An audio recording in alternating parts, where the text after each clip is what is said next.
I Caught My Cheating Wife, a story of betrayal and self-discovery. Mark had always believed in the sanctity of marriage. He and Sarah had been together for 8 years, sharing everything from late-night laughs to the quiet struggles of life. But lately, things had felt different. Sarah was more distant, glued to her phone, and finding excuses to work late.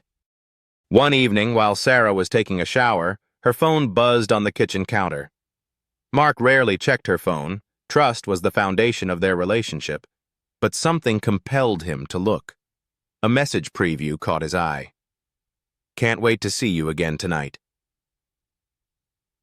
His heart sank. He opened the thread and found weeks of messages between Sarah and someone named Chris, detailing secret meetings and professions of love.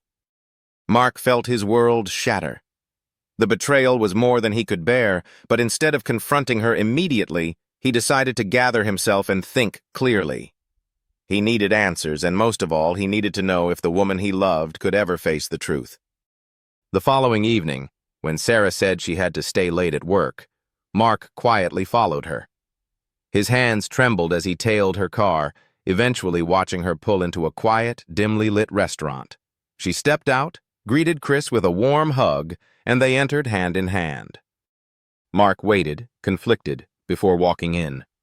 The look on Sarah's face when she saw him was a mixture of shock and guilt.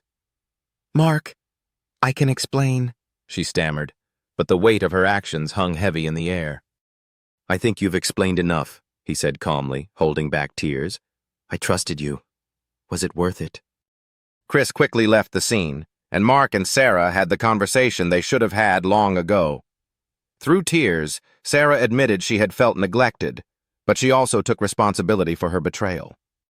Mark walked away that night, deciding that self-respect and healing were more important than staying in a broken relationship. The experience, though devastating, taught him the importance of communication and the courage to face painful truths. In the end, Mark realized that sometimes walking away is the strongest move one can make. Betrayal doesn't define you. How you choose to rebuild your life does.